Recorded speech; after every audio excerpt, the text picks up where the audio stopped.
रूप पाहता लोचनी सुख झाले ओ साजनी काळकरी हा विठ्ठला वरवा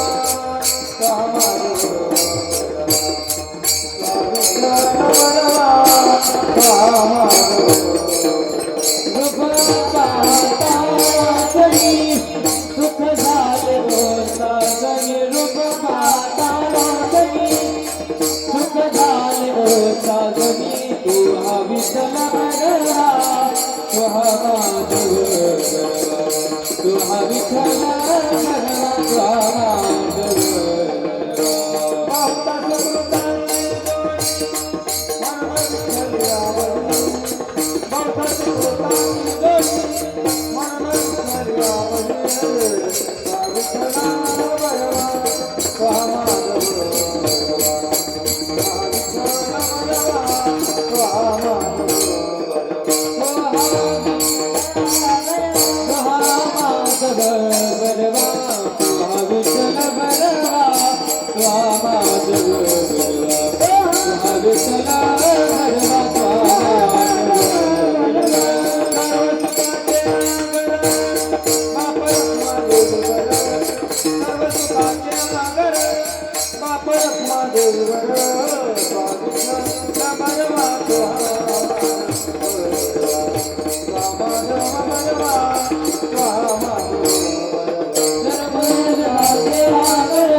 देव करुणी द्यावा एक देव करुणी द्यावा आपुला तो एक देव करुणी द्यावा तो एक देव करुणी द्यावा तेने विना जीवा सुख नव्हे तेने विना जीवा सुख नव्हे तेने विना जीवा सुख नव्हे आपुला तो एक देव करुणी द्यावा आपुला तो एक देव करुणी द्यावा आपुला तो एक देव करुणी द्यावा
हॅलो त्याचा आवाज. हॅलो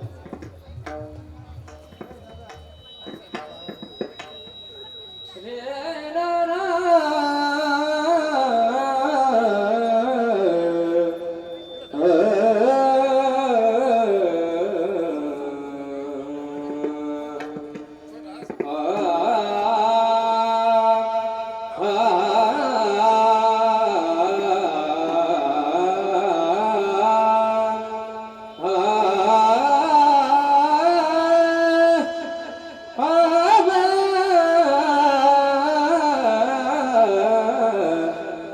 आपुला तो एक देव करून घ्यावा आपुला तो एक देव करून घ्यावा आपुला देव देव करून गावा आपुला देव देव करून गावा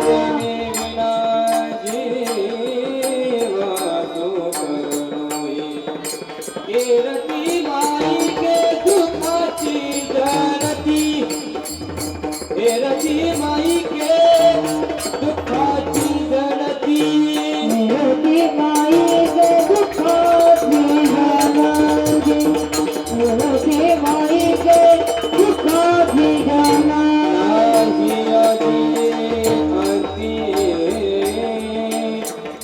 अवसाने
रती माई के दुखाची जनती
तेने विना जीवा सुख नव्हे.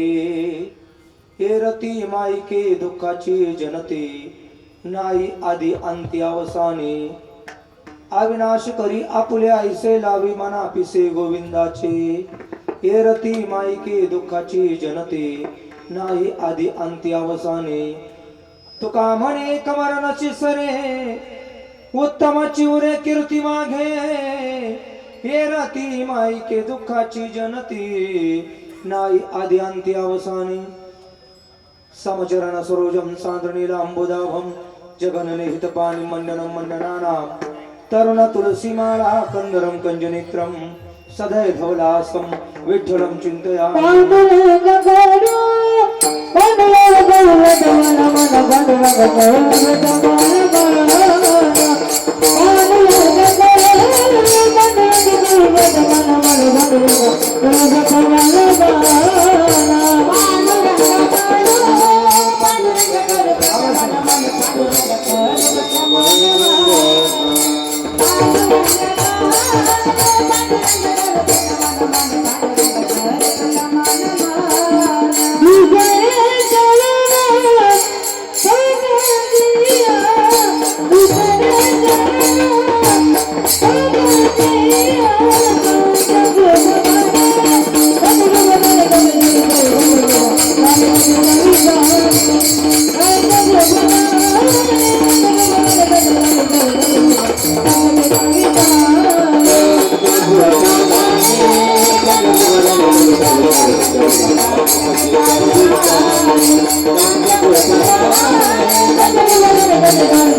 ज्ञानेशु भगवान विष्णुर्तीर भगवान हरा. सोपान भगवान ब्रह्मा मुक्तख्या ब्रह्मचित्कला.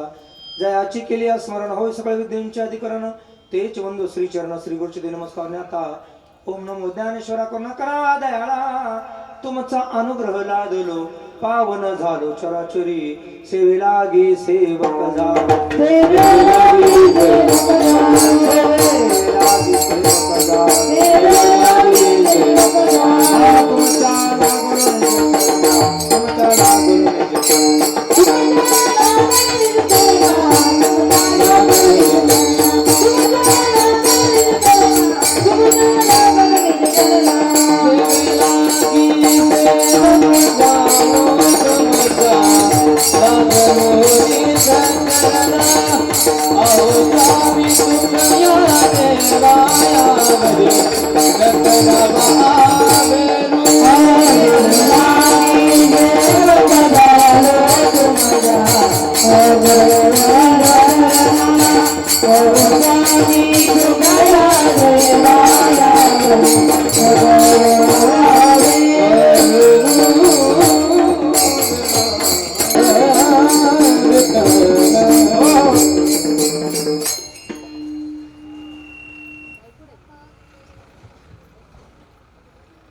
अगदी सप्त्यामधले कीर्तन सरकार आयोजन नियोजन त्या परिवाराने केलेलं आहे.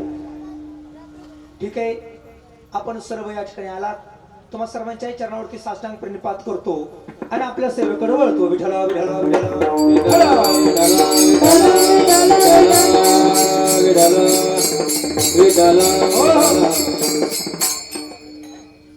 तुकाराम महाराजांचा आसरा अभंग सेवे करता गायला. अभंगाच्या अनुषंगाने जर चिंतन कधी जर पाहिलं, ज्या तुकाराम महाराजांनी हा अभंग आपल्याला सांगितले, तुकाराम महाराज कोण आहे त्यांच्या बाबतीत थोडस इतिहास जर पाहायला गेलं, तुकाराम तुकाराम नाम घेता कापे यम. यमानी घाबरावं एवढी ताकद तुकोबांच्या नावामध्ये. अजून जर काही पाहायला जर गेलं, तुम्ही सर्व तज्ञ मंडळात ऐका. एखादा व्यक्ती गाव जिंकतो का नाही सरपंचाच्या रूपानं, बरोबर आहे का नाही. एखादा व्यक्ती तालुका जिंकतो कोणाच्या रूपानं, तर म्हणजे सभापतीच्या रूपानं किंवा आमदाराच्या रूपानं. एखादा व्यक्ती जिल्हा जिंकतो कोणाच्या रूपानं, खासदाराच्या रूपानं. एखादा व्यक्ती असाही असू शकतो की तो व्यक्ती राज्य जिंकू शकतो मुख्यमंत्र्याच्या रूपानं. एखादा व्यक्ती देशही जिंकू शकतो पंतप्रधानाच्या रूपानं, पण ऐका ना, काळाला कोणीही जिंकलेलं नाही. जिंकलंय का? काळाला कोणी जिंकलंय का? या मृत्यू लोकांमध्ये जो जो येतो ना, त्याला खाण्याचं काम कोण करतं? काळ करतो. बरोबर आहे का नाही? परंतु एकच व्यक्तिमत्व असं होऊन गेलं, जगदवंदनी जगद्गुरु तुकाराम महाराज, की यांनी त्या काळाच्या डोक्यावरती पाय ठेवलेला आहे. जग गाय गाय जग गाय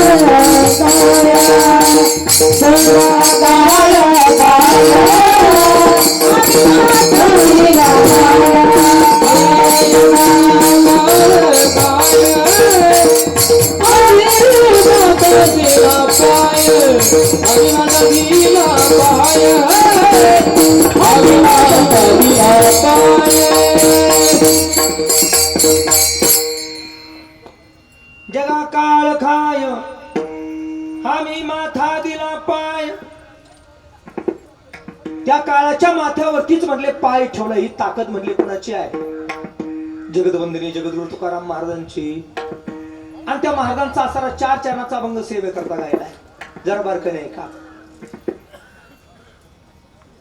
इथं बसलेल्या प्रत्येक जीवाला गरज आहे दुःख सुखाची. बरोबर आहे का नाही? प्रत्येकाला गरज आहे ती असणारी सुखाची. परंतु इच्छा नसतानाही पदरामध्ये पडतं ते दुःख. बरोबर आहे ना? मला खरं सांगा, अपेक्षा कशाची? सुखाचीच आहेत ना. पण पदरामध्ये काय पडतंय? दुःख. का बरं? याचे कारण आहे, ज्या ठिकाणी खरं सुख आहे तिथं आपण सुख शोधत नाही, आणि जिथं दुःख आहे दुःखाच्या ठिकाणी सुख शोधण्याचा प्रयास किंवा प्रयत्न करतो. अगदी सोपं सोपं उदाहरण, जर कधी चप्पल जर घ्यायची असेल तर चपलावाल्याच्या दुकानात गेलं पाहिजे. चप्पल जर घ्यायची ठरली तर चपलावाल्याच्या दुकानात गेलं पाहिजे. पेड्यावाल्याच्या दुकानात जर गेलं तर तिथं पेढे मिळतील, आणि जोड्यावाल्याच्या दुकानात गेलं तर तिथं जोडे मिळतील. बरोबर आहे का? जे ते दुकान ज्या त्या मालाचं आहे, तद्वत परमार्थिक दुकान हे सुखाचं आहे, आणि प्रापंचिक दुकान हे दुःखाचं आहे. विठ्ठला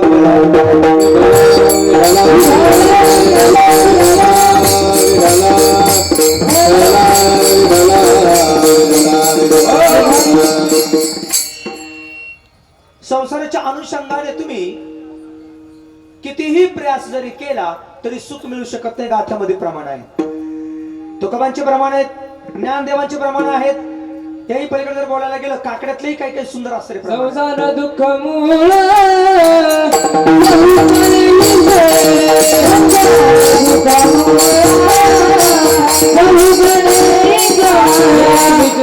नाही कोटे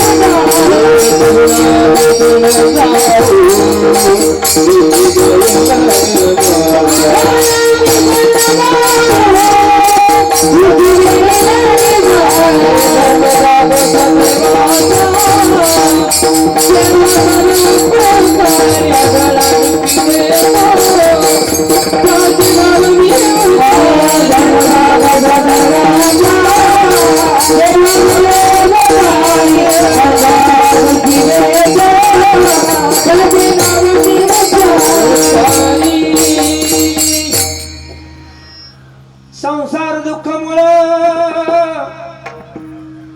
चहूकडे इंगळ विश्रांती नाही कोठे.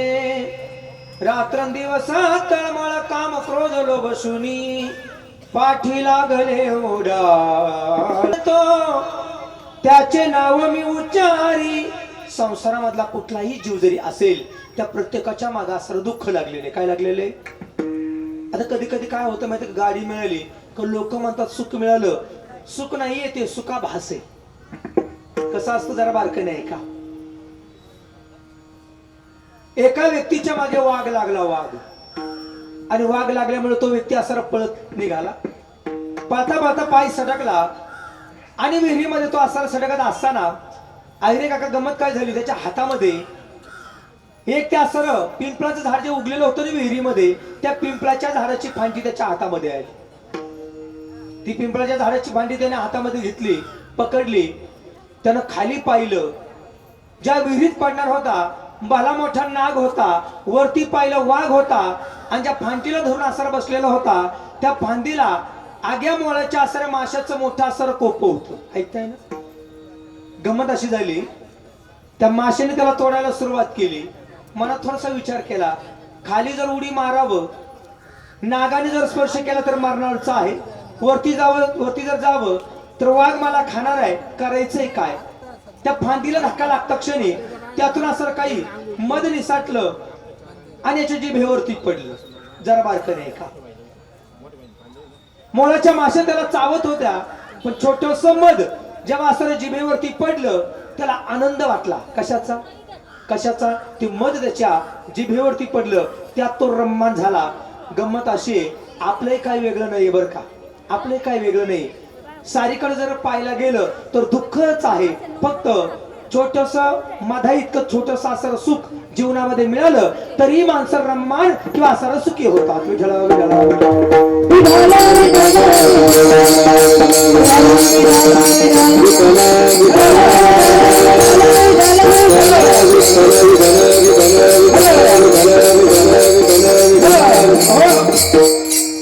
सुखाभास आहे, सुखाभास. संसारामध्ये सुख नाहीच आहे. दुःख बांधा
संसार सुखाचा विचार नाही कोठे. त्या संसारामध्ये किती रममान जरी आपण झालो तरी असं सुख नाहीच आहे. याच्यामध्ये दुःख आहे. हरिवाड जर पाहिला, हरिवाडामध्ये काही प्रमाण आलेलं ढिका व्यवहार सर्व हा संसार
मी का त्या रिटर्न जे ना रिटर्न मध्ये पकाचा आवाज द्या ना. पकाचा आवाजच नाही मागे मुळेच आहे ना. कीर्तन रंग आहे ना ती. कीर्तन रंग आला पाहिजे. पकाशिवाय रंग नाही कीर्तनामध्ये. विठला विठला विठला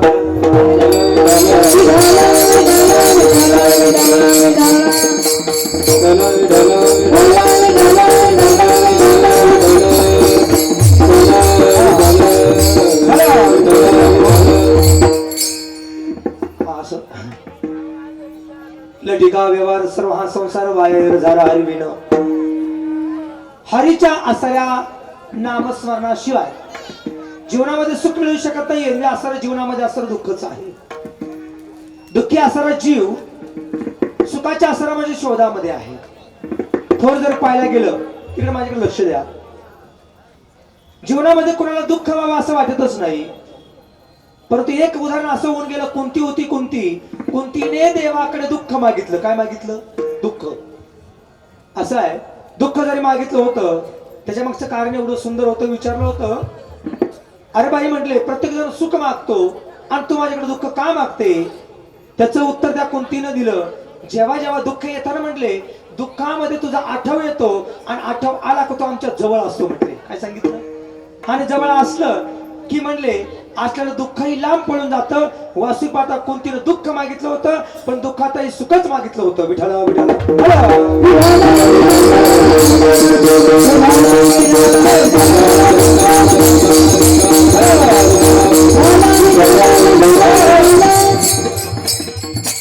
काय झालंय?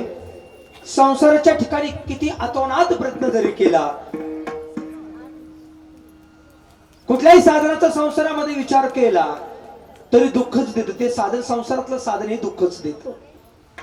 फक्त आपल्याला वाटतं संसाराने सुख दिलं झालेला भास आहे. सोपं सांगतो अगदी सोपं उदाहरण आहे का. काय झालं? 3 जण मित्र गांजा पिले आणि गांजा पिल्यानंतर रोडनं निघाले. ऐका रोडनं निघालेली असेल ती 3 जण विहिरी जवळ गेली. विहिरी जवळ गेल्यानंतर एकानं आपलं स्वतःचं चित्र आणि वरती असणारं चंद्राचं चित्र ते विहिरीच्या पाण्यामध्ये पाहिलं आणि तो म्हणला अरे अरे अरे म्हणले आज अवघड झालं. म्हणले काय झालं? म्हणले आकाशातला चंद्र म्हणले असा या विहिरीत पडला. कुठे पडला? आता खरं सांगा कुठे होता तो चंद्र? कुठे होता? आकाशात होता पण त्यांना कुठे दिसला? कुठे दिसला? त्या पडलेल्या पाण्यामध्ये तो म्हणला चंद्र या विहिरीमध्ये पडला. आता गांजा पिलेले आणि व्यसन केलेले ते काय भानावरती असतील का? भानावरती असतील का? कबीर महाराजांनी एक दोहा दिला बरं का. आयरे काका एक दोहा फार सुंदर दिलाय. दारू गांजा मत पियारो अक्कल गुंग हो जाती है. दारू गांजा मत पियारो अक्कल गुंग हो जाती है. दारू गांजा मत पियारो अक्कल गुंग हो जाती है. दारू गांजा मत पियारो अक्कल गुंग हो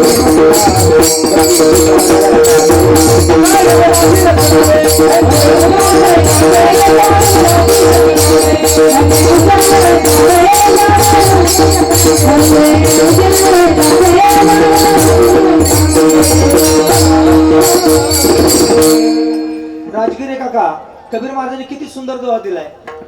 दारू गांजा मत पियारो अक्कल गुंग हो जाती है. अपने पल्लों का दाम खर्च कर मुंह में मकियाती.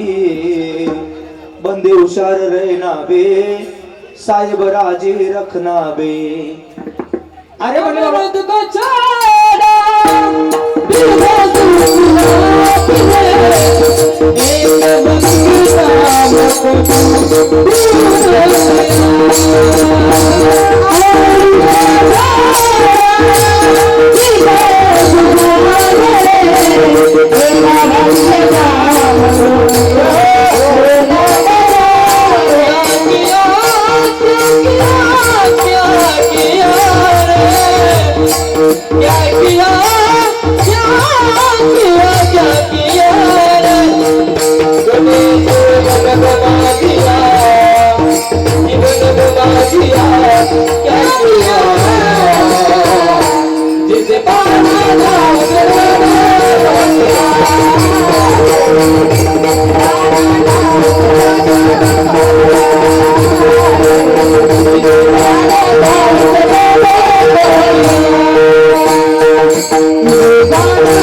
जिसे पाना था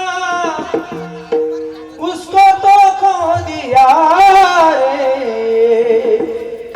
ज्याची प्राप्ती करायची त्याची प्राप्ती नाही केली म्हटली, आणि नाही त्या व्यसनामध्ये असं जीवन बर्बाद केलं. ते असणारे तिघ जण व्यसनाच्या आरी गेलेले असणारे तिघ जण आणि गांजा पिलेले व्यसन केलेले. एक म्हणला अरे हे असणारे विहिरीमध्ये चंद्र पडला. त्यांनी काय केलं, बादली आणली, बादली दोरे आणला आणि त्या विहिरीमध्ये ती बादली सोडली. काय केली तुम्ही ऐकताय ना सर, विहिरीमध्ये बादली सोडली. एक म्हणचा अरे लय चपळ आहे, चंद्र लय चपळ आहे, एका जागेवरती थांबत नाही. आता का बरं, ते पाणी हल्लं का चंद्र हलायचा. आणि त्याच्यामध्ये गंमत अशी घडली, थोडी त्यांनी स्थिर केली. एक म्हणला अरे सापडला सापडला, आता बादली सापडला, द्या म्हणले असं त्याला वर ओढा. वर ओढायला गेले आणि जरा बारकाने का एक मुळी होती, ती मुळी बादलीला अटकली. एक म्हणला अरे आलाय, अटकलाय अटकलाय अटकलाय. जोरानं दणका दिला, धाड दिशी जमिनीवरती पडली आणि आकाशामध्ये पाहिलं. अरे म्हणले आताशी एका दणक्यात वरती गेला. आता मला सांगा, चंद्र कुठे विहिरीत पडलेला होता का? चंद्र विहिरीत पडलेला नव्हता, पण त्यांना भास झाला कशाचा, चंद्र विहिरीत पडल्याचा. तद्वत त्याने याप्रमाणे आपल्यालाही संसारामध्ये सुख मिळतंय हा झालेला भास आहे. विठ्ठला विठ्ठला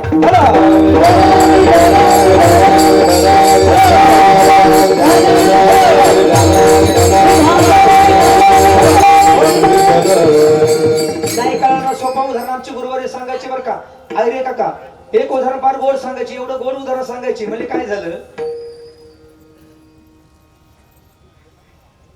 4 जण असं पिणारे रोडने निघाले. 4 जण रोडने निघाले आणि तेवढ्यामध्ये गंमत अशी घडली, समोरून असं एक प्रेत येत होतं. एका पिणाऱ्यानं काय केलं, हातामध्ये सायकल घेतली आणि सायकलीवरती बसलं.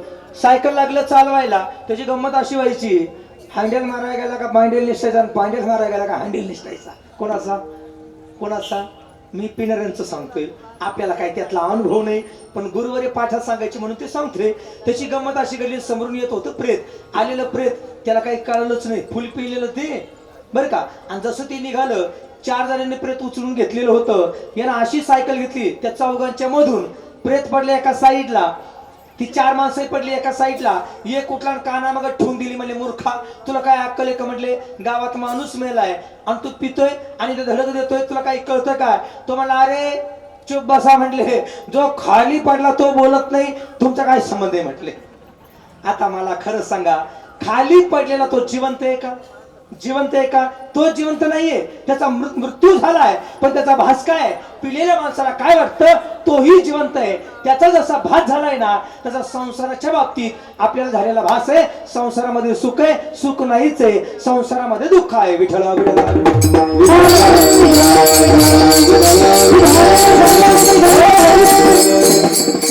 सुख तरी कुठं आहे? गुरुवर्य नारायणगिरी महाराज सांगायचे, सुख आहे देवाच्या ठिकाणी, आणि तो देव जर आपल्याला साथ केला तर जीवनामध्ये सुख मिळतं. अभंगाचं पहिलं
Oh,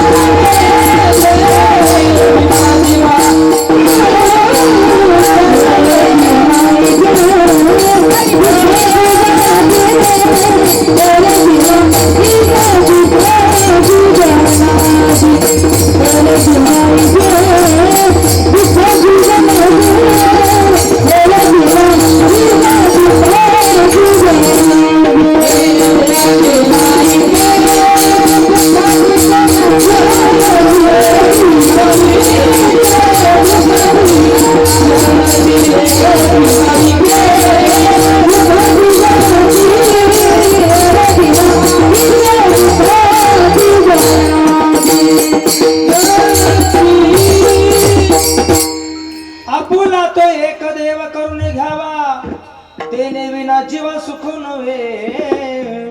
जीवाला सुख मिळण्याकरता देव आपलासा करावा लागेल. कधी कधी काही लोक आम्हाला प्रश्न विचारतात, महाराज आमच्या जीवनात सुख कधी मिळेल हो? आम्ही त्यांना म्हणतो तुम्ही पंढरीला कधी जाणार हो? लागी जाई करी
तरी तू पंढरीशी जाई एक वेळ.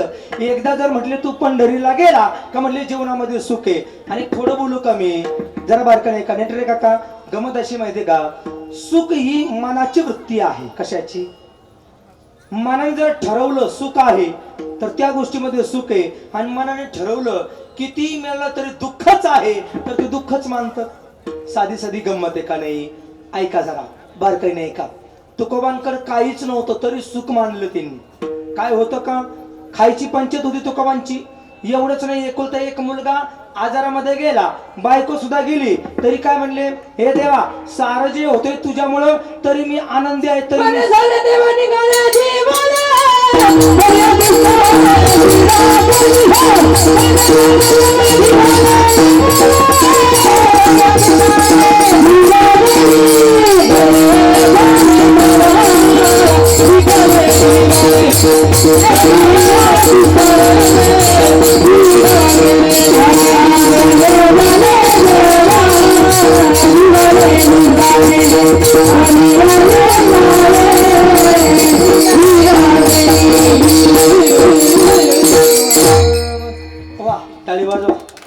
बरे झाले देवा निघाले दिवाळी, बरे या दुष्काळी पिढा गेली. काही नव्हतं महाराजांकडे तरी फक्त आनंद मानला आणि सुख मानलं. काय मानलं? आनंद मानला. आपली वृत्ती ती व्हावी. कसं आहे माहितीये का, संसारिक जीवाने सुख जर मानायचं असेल तर सांसारिक जीवाने संसार करत असताना आपल्यापेक्षा खालच्याकडे पाहून संसार करावा. आणि परमार्थिकाने परमार्थ करताना आपल्यापेक्षा वरच्याकडे पाहून परमार्थ करावा. नाही कळलं सोपं बोलतो. आपल्याकडे जर सायकल असेल तर आपण कोणाकडे पाहायचं? खरं बोला, कोणाकडं? जे पायी चाललंय ना त्याच्याकडं.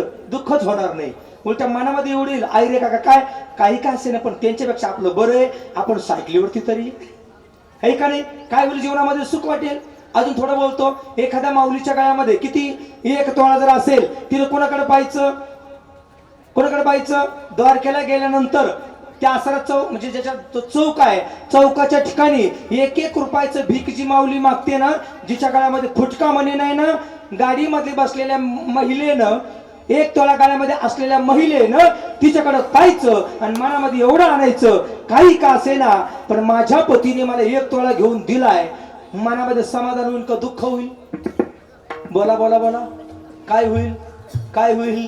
आता आपली काही गंमत आहे माहिती का, जसं जसं तोळ्याचं किंमत वाढते तसे तसे आपल्या मनाची उत्कंठा वाढते. नाही नाही, एखादा तोळा आता तर किती गेलाय? 1.5 लाखावरती. किती लाखावरती? 1.5 लाखावरती. आता जर म्हटलं ना एखादा तोळा घ्या, हे एखादा फाशी घेऊन मरण. एवढं सोपं राहिलंय का? एवढं सोपं राहिलं नाही. पण तरीही मनाची उत्कंठा अशी पाहिजे, काही जरी नसेल तरी मला समाधान मानायचंय, मला सुख मानायचं.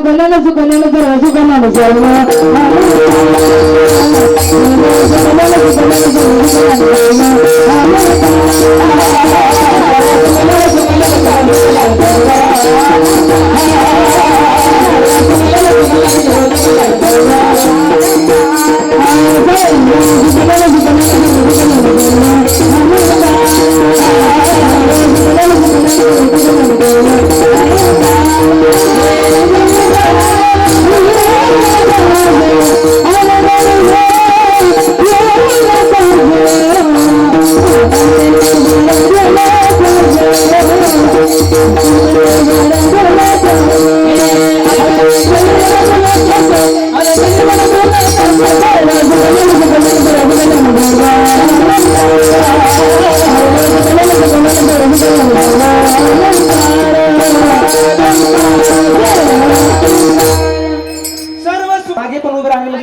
मंडपमध्ये आणा. एवढं सुंदर नियोजन केलं आपल्यासाठी. या सर्वांनी पुढे, मागे मंडपच्या मागे पण बरीचशी मंडळी आहे.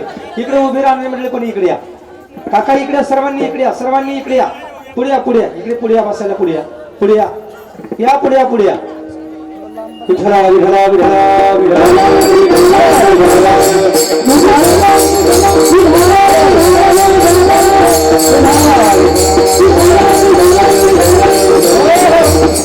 अहो पुढे या ना. एवढं सुंदर नियोजन केलं तुमच्यासाठी. उभे नका राहू, उभे नका राहू, इकडे या. अहो दादा ऐका ना जरा, सर्वांना एक विनंती आहे. माझा आवाज येतोय का तुमच्यापर्यंत? माझा आवाज येतोय का? या या पुढे या, पुढे या, पुढे या. या साऱ्याने उभे नका राहू कोणी. अहो उभं राहायचे दिवस अजून पुढे या. उभं राहायचे दिवस पुढे या. पुढे येऊन बसा. विठला विठला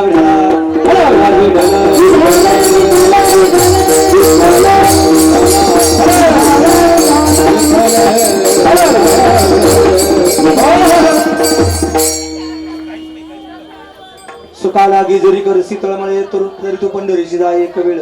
अशा अनेक प्रमाण आहेत. सुख जर पाहिजे असेल तर जीवनामध्ये साधू संतांचा संग करावा, सज्जनाचा संग करावा, जीवनामध्ये सुख मिळतं. जरा वारकरी इकडे लक्ष द्या. ऐका, आपण बऱ्याच वेळा बोलतो का नाही, जशी संगत तशी पंगत. सुखी माणसाची जर संगती मिळाली तर माणसं जीवनात सुखी होऊ शकतात, पण दुःखी माणसाची संगती जर मिळाली तर जीवनामध्ये दुःखच मिळणार आहे का नाही? अहो साधी साधी गंमत आहे. जरा इकडे लक्ष द्या. महिला मंडळींना मला एक विनंती आहे, थोडस इकडे लक्ष द्या. चोराची संगती जर लाभली, चोराची संगती जर लाभली तर चोरी करण्याची वृत्ती निर्माण होते. नास्तिकाची संगती लाभली तर नास्तिक बनण्याची वृत्ती निर्माण होते. सुख व्यक्तीची संगती जर लाभली तर जीवनामध्ये सुख मिळवण्याचा प्रयासाने प्रयत्न करतो. म्हणून सुखी व्यक्तीच्या संगतीमध्ये जा, संतांच्या संगतीमध्ये जा, चांगल्याच्या संगतीमध्ये जा, जीवनामध्ये सुख मिळेल. विठला विठला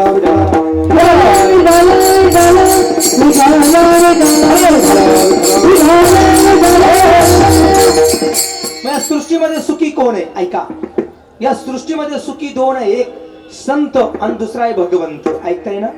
भगवंताकडे सुख आहे, भगवंताकडे सुख आहे. माऊलींना विचारा ना, तुम्ही देवाचं रूप पाहिलं, तुम्हाला काय झालं? माऊली बोलतात मला सुख मिळालं. रूप पाहता लोचनी सुख झाले हो साजनी. ज्या ज्या संतांना विचारलं ना, तुम्ही पंढरपूरच्या देवाकडे गेलात, त्याचं सुंदर रूप तुम्ही पाहिलं, तुम्हाला काय मिळालं? त्यांनी एकच सांगितलं, जीवनामध्ये आमच्या सुख मिळालं. ही उत्तरही त्यांची. कोणाची? साधू संतांची. किती सुंदर आहे तो, किती सुंदर आहे. आमचे आसरे वाईकर सर आहे, माझ्या मुलाचे आसरे गुरुजी. हे का अभंग गोड गाता, जरा लक्ष द्या या अभंगाकडे. तो पखवात कसा वाजवतोय, तो पोरगा गातोय कसं, जरा लक्ष द्या इकडे. आणि बडबड बंद करा थोडीशी. महिला मंडळ किती सुंदर आहे तो, किती सुखरूप आहे. कसा आहे तो? लावण्याचा गाभा गगा गगा गगा गगा गगा गगा भा त्रैलोक्याची शोभा शोभा शोभा शोभा शोभा. लावण्याचा गाभा त्रैलोक्याची शोभा विटेवरी उभा.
Thank you.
शोभा लावण्याचा गाभा त्रैलोक्याची शोभा विटेवरी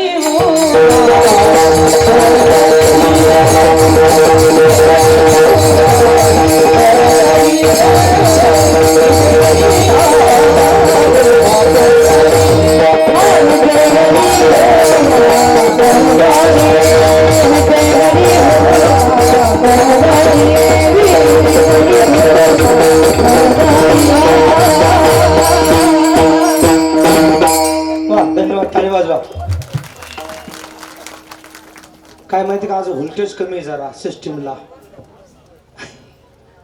आणि व्होल्टेज कमी असल्यामुळे थोडासा सारा इश्यू तयार होतो. सवय लागलेली मोठ्या मोठ्या सिस्टीमवरती. काल आमच्याकडे देवगड संस्थानचे मठाधिपती आदरणीय भास्करगिरी महाराज हे असारे रामरायांच्या प्राणप्रतिष्ठेसाठी महाराष्ट्रातले 3 साधू होते. त्यातले अवलिया महात्मा भास्करगिरी महाराज आमच्या आश्रमामध्ये होते. एवढा सुंदर कार्यक्रम झाला आणि आपल्या लेकरांच्या पाठीवरती शाबासकीची थाप त्यांनी टाकली. यापेक्षा अजून काय पाहिजे. आता 2-3 दिवसापूर्वी माझं स्टेटस म्हणून होतं. फार मोठी विभूती. लेकरं तयार आहे. सिस्टीमचा थोडंसं या ठिकाणी असर व्होल्टेजचा इश्यू ठीक तरी पण आपण असर कार्यक्रम करून घेऊया. प्रमाण दिलं मुलांनी. लावण्याचा गाभा तो परमात्मा सुखी आहे. त्याचं चिंतन एकदा केलं का जीवनामध्ये सुख मिळतं. तुम्हाला खरं सांगू का, जेव्हा आमचे वारकरी पंढरीला जातात ना, पंढरीला गेलेला वारकरी वारीमध्ये चालत असताना घरचं त्याला आठवण पण येत नाही. तो सुखी असतो. बरोबर आहे का नाही. त्याची गंमत अशी आहे दादा, कधी कधी तो वारकरी दादा कधी कधी तो वारकरी पावसामध्ये झोपतो. कधी कधी तोच वारकरी उन्हामध्ये चालतो. कधी कधी स्नानाला कधी कधी पाणी पण मिळत नाही. कधी कधी एखाद्या वेळी जेवण पण मिळत नाही. तरी तो पंढरीच्या देवाची आस सोडत नाही. सोडतो का. आणि एकदा की पंढरीला गेला की मग तो म्हणतो बस देवा तुझं मुख पाहिलं आणि आता मला सुख झालं. ही मानण्याची वृत्ती आहे. कोणाची? त्या वारकरीची मानण्याची वृत्ती. अजून बोलतो, नर्मदा परिक्रमा करणारी बरीचशी मंडळी आहेत. परिक्रमेला लोक जातात. 3 महिन्याचा काळ लागतो. किती महिन्याचा? 3 महिन्यामध्ये जेव्हा तो वारकरी चालतो ना, कुठे जेवणाला मिळतं, कधी मिळत नाही. कधी झोपायला मिळतं, कधी झोपायला मिळत नाही. कुठे आश्रम आहे, कुठे जंगलामध्ये आहे, तरी पण तो सुखी आहे. कसा आहे? सुखी. कधी कधी लोक म्हणतात की धन संपत्तीशिवाय मनुष्य जगू शकत नाही. जा तुम्ही हिमालयामध्ये, कोणत्याही साधूच्या अंगावरती धन संपत्ती नाही तरी साधू संत दिसायला सुंदर आहे आणि सुखी आहे. हे कशाचं उदाहरण आहे? अजून आहे का? कधी कधी लोक म्हणतात बंगला नसेल तर कसं जीवन व्हायचं, कसं जगायचंय. ज्यांना बंगले नाही हिमालयामध्ये, त्या ऋषिकेशला झाडाखाली बसलेले साधू आहेत. कुठं त्या ठिकाणी असलं तरी बंगल्याची सोय जरी नसली तरी ते आनंदी आहेत. हे कशाने त्यांना आनंद मिळाला? जरा विचार करा. काही लोक म्हणतात पैशानं सुख आहे. ऐका जरा, श्रीमद भागवतात ते किती गोड चिंतन केले. पैशानं तुम्ही गोळी विकत घेऊ शकता, पण पैशानं झोप विकत घेऊ शकत नाही. बरोबर आहे? घेऊ शकता का? घेऊ शकता का? पैशानं तुम्ही बेड विकत घेऊ शकता, गादी विकत घेऊ शकता, पण झोप पैशाने विकत घेऊ शकत नाही. ऐका ना जरा, पैशानं तुम्ही मुलगा विकत घेऊ शकता, पैशानं तुम्ही मुलगा विकत घेऊ शकता, पण पैशानं सुपुत्र विकत घेऊ शकत नाही. आमच्या बाबांची सर्व मुलं सुपुत्र आहे. एकदा टाळी वाजवा. का मी टाळी वाजवायला लावली? याचं कारण आहे, वडील गेल्यानंतर वडिलांचा विधी सुद्धा अगदी थाटामाटामध्ये साजरा केलाय. असे सुपुत्र लागतात तेव्हा हा विधी होतो. बरोबर आहे का नाही? असे काही काही विधी काही काही मंडळीने साजरे केले. मी बऱ्याच वेळा पाहिलं. पहिलाच विधी झाला होता पुढे, आम्ही त्या ठिकाणी नाशिकला आलो होतो, त्यावेळी आमच्या आहिरे साहेबांनी पहिला विधी साजरा केला होता आपल्या माऊलीचा. बरोबर आहे का नाही? का बरं? माऊली असेल, आपला पिता असेल, यांचा आपल्यावरती ऋण आहे आणि त्यांच्या ऋणातून उतराय होण्यासाठी हा विधी करावाच लागतो. बरोबर आहे का नाही? काही सोहळे सांगितले. जन्म सोहळा, बरं का, जन्म सोहळा आणि अंत्य सोहळा. जसा जन्म सोहळा आनंदाने साजरा करताना तसा अंत्य सोहळा सुद्धा आनंदाने साजरा केला पाहिजे. बरोबर आहे का नाही? मी मानाचं नाही बोलत, प्रमाण सांगतो याच्या करता. याच्यासाठी केला होता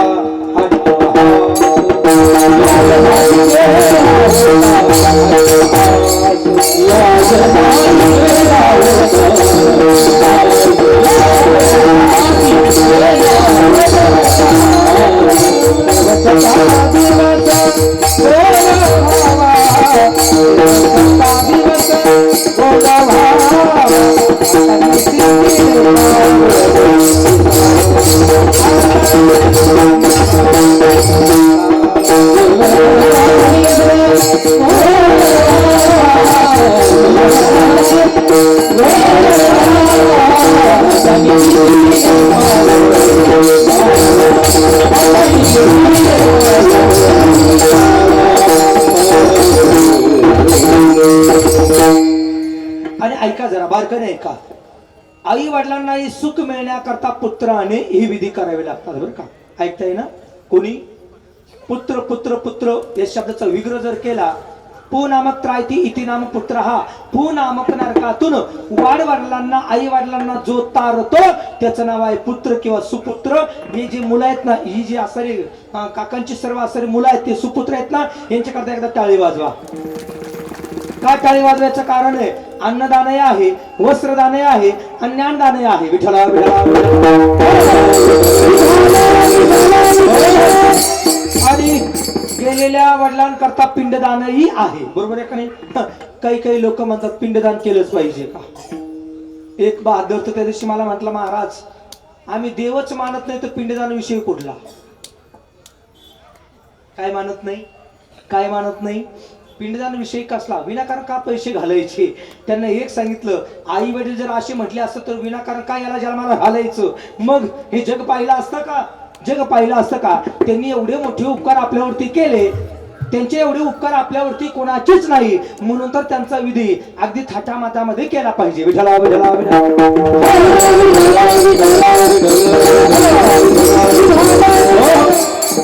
मग सुख जर पाहिजे असेल तर तिघांच्या ठिकाणी शरणागती असावी. एक देवाच्या ठिकाणी, दोन आई वडिलांच्या ठिकाणी आणि तीन संतांच्या ठिकाणी सुख आहे.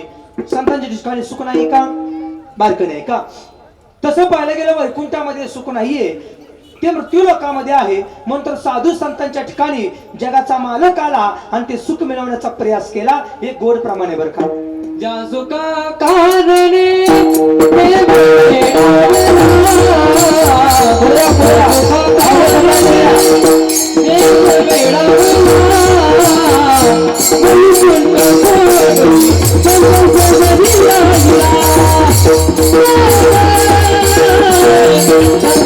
Thank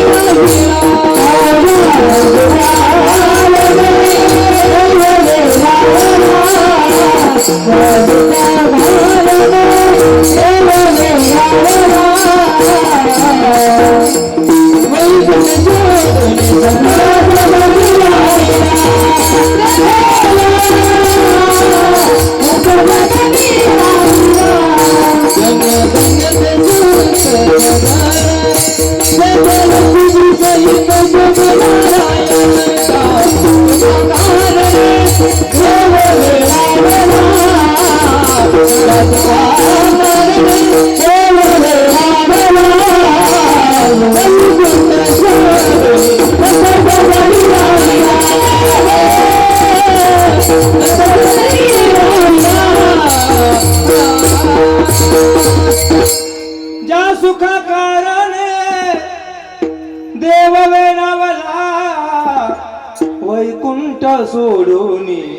संत सदनी राहिला. सुखाची इच्छा जगाच्या मालकालाही होती, म्हणून त्याने काय केलं, वैकुंठ सदन सोडलं आणि संतांच्या घरी सुख शोधण्याचा प्रयासाने प्रयत्न केला. एक महत्वाचा मुद्दा सांगतो, जरा ऐका. देवाकडे सुख आहे, पण देव लवकर प्राप्त होत नाही. देव प्राप्त करण्याकरता संतांची गरज आहे. कोणाची? अगदी साधं बोलू का, दोन संबंध जोडण्याकरता मध्यस्थीची जशी गरज आहे ना, तसा जीव आणि देव यांच्या मध्यस्थीचं काम करतात ते संत. हरी प्राप्ती सेवा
हरी प्राप्तीसी उपाय धरावे संताचे ते पाय. संताचे पाय जर पकडले तर देव मिळतो. देव मिळाला का जीवनामध्ये सुख मिळतं.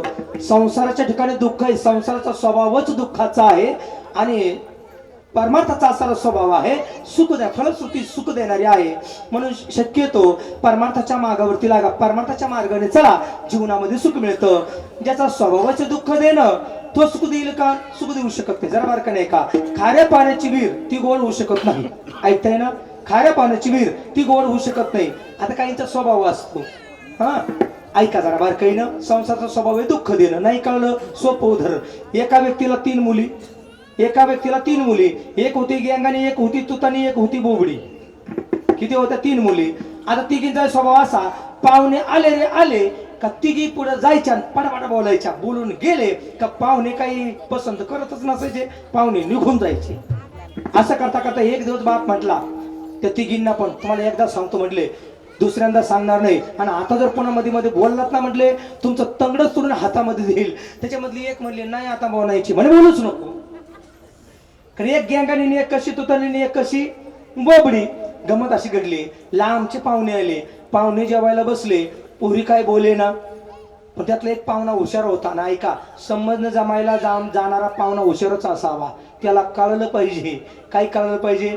तिथला एक गोष्ट जरी त्यानं पाहिली किंवा घर जरी पाहिलं तर त्याला कळलं पाहिजे तिथलं वातावरण कसं आहे. बरं का, संबंध जमावणाऱ्यांनी, हा हुशार माणसानेच जावं संबंध जमवायला, आहे का नाही? आपण म्हणतो का नाही, घराची कळा काय सांगते? हा तुमच्याकडे म्हणी-पाठ नाही का? घराची कळा अंगण सांगते, बरोबर आहे का नाही? तो पाहुणा हुशार होता, पण त्या पाहुण्याने विचार केला, एवढा सुंदर स्वयंपाक आहे, पण मुली का बोलत नाही? यांना बोलता येतंय का नाही? यांना जरा बोलतं केलं पाहिजे. आणि काही काही फार बोलके असतात बरं का, आयर का, हा आयर तुमच्यासारखे बोलके असतात. ते पाहुणा जरा बोलका होता, तो म्हणे वा वा वा वा वा, काय कढी बनवली. आता गप बसावं ना. ती मुलगी पुढे आली, ती म्हणायला लागली, चिडून टाकलं तेव्हा गोड झाली. पाहुणा म्हटला जरा अवघडच आहे. आता दुसऱ्याला वाटलं हिचा नंबर लागेल का काय, इथं ती मागूनच पळत आली. ती म्हणायला लागली, दादा म्हटली होती ना मध्ये मध्ये बोई नको, मध्ये मध्ये बोई नको, भस्कन बोई का. तिसरी मागून आली, तुम्ही दोघीने घोटाळा केला. पाहुणे जसे निघाले तसे हात धुवायला घरी गेले, पण आलेच नाही. स्वभाव होता, मुलींचं लग्न जमलं का नाही जमलं, का जमलं नाही तर त्यांचा स्वभाव होता मध्ये मध्ये बोलणं. तसं संसाराचाही स्वभाव आहे दुःख देणं, बरोबर आहे? संसाराचा स्वभाव दुःख देणं. किती प्रयास केला तरी सुख मिळत नाही. मग सुख कशाने मिळतं? देवाच्या संगतीत गेला, देव आपलासा केला की सुख मिळतं. आपुला तो एक देव करून घ्यावा. परिणाम काय? तेने विना जीवा, जीवाच्या ठिकाणी सुख मिळालं पाहिजे. तेने विना जीवा सुख नव्हे. मग बाकीच्या गोष्टी कशा आहेत?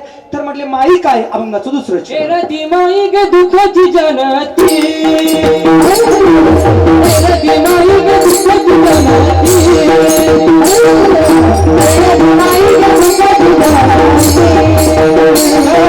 रती माई ग,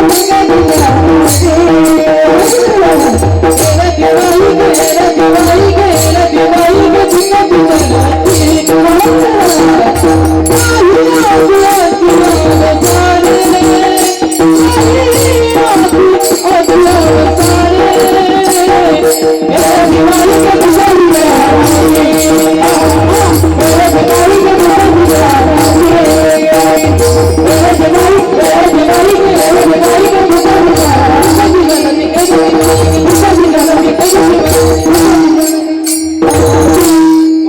धन्यवाद.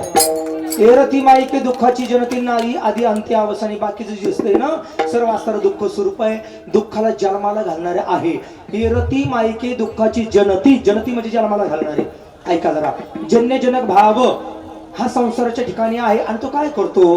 हा संसार जन्मच दुःखालाच जन्माला घालतोय. कारण याचं स्वरूपच आपण पाहिले लठिका व्यवहार. आणि वेदांताची ऋचा जर पाहिली, ब्रह्म सत्य जगन मिथ्या, ज्या गोष्टी मिथ्या आहे, ज्या ब्रह्मस्वरूप आहे, भास स्वरूप आहे, त्याचा भासच होतो आणि दुःखच देतो. म्हणून हे रती माई के दुःखाची जनती नाही आधी अंती अवसाने. पुढे काय सांगितलं? अविनाशी करी आपुले आईसे लावी मना पिसे गोविंदाचे. पिसे म्हणजे वेड. कोणाचं लागलं पाहिजे? देवाचं. आणि शेवटच्या चरणामध्ये महाराज सांगतात, तुका म्हणे एक मरणची सरे. कोणाचं मरण सरे? तुका म्हणे एक मरणाची सरे आणि उत्तमाची उरे कीर्ती मागे. ऐका जरा, टाळी वाजवा या काकांच्या करता. यांची कीर्ती ही मागे असर राहिलेली आहे. का बरं? याचं कारण आहे, एवढा जनसमुदाय आपला सर्व वेळ सोडून, आपले कामधंदा सोडून हे सर्वांनी वेळ या ठिकाणी असरा दिलाय. काय दिलाय? याचं एकमेव कारण असं आहे, कुठेतरी प्रपंचातली माणसं घडवलीत, कुठेतरी लेकरं आपली घडवलीत आणि समाजही त्या ठिकाणी घडवण्याचं काम हे व्यक्तिमत्वाने केलं. म्हणून तर यांची कीर्ती मागे राहिलेली आहे. तुका म्हणे एक मरणाची सरे आणि उत्तमाची उरे कीर्ती मागे. ऐका ना जरा, ऐका जरा, त्या बापाची कीर्ती मागे राहते ज्यांनी आपले चांगले लेकरं घडवले. त्या बापाची कीर्ती मागे राहते ज्यांनी समाज चांगला घडवला. आणि ज्या व्यक्तीची कीर्ती मागे राहते कोणाची? ज्यानं जीवनामध्ये परोपकार केला त्यांचीच कीर्ती मागे राहते. विठ्ठला विठ्ठला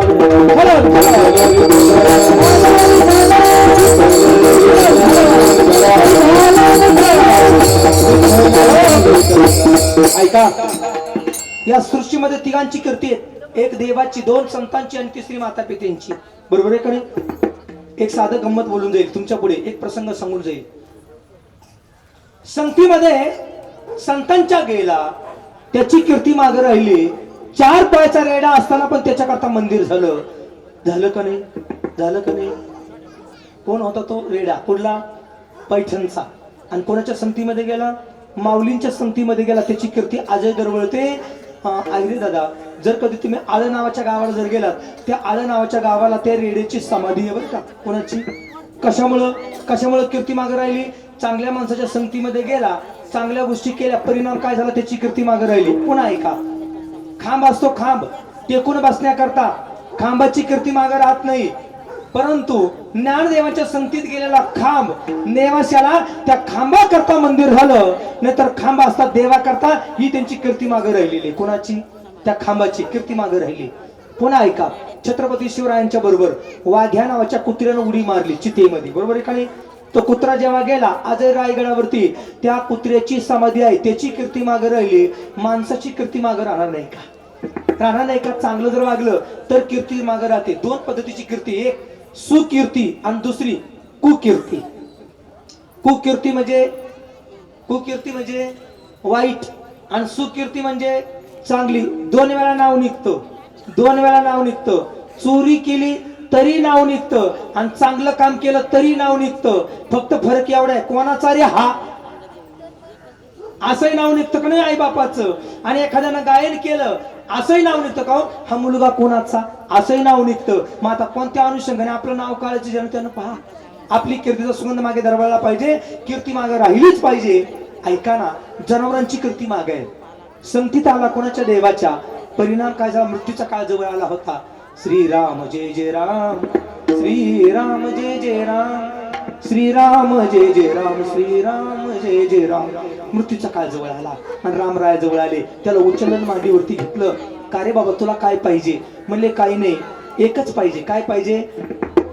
ज्या अर्थी तुझा हात माझ्या डोक्यावरती पडलाय ना देवा, तुमचा हात माझ्या डोक्यावरती पडलाय ना, मला काही नको. त्याची कीर्ती मागे राहिली आणि त्या पक्षाकरता मंदिर झालं. नाशिक जिल्हा एवढा भाग्याचा आहे. तो पक्षी कुठे?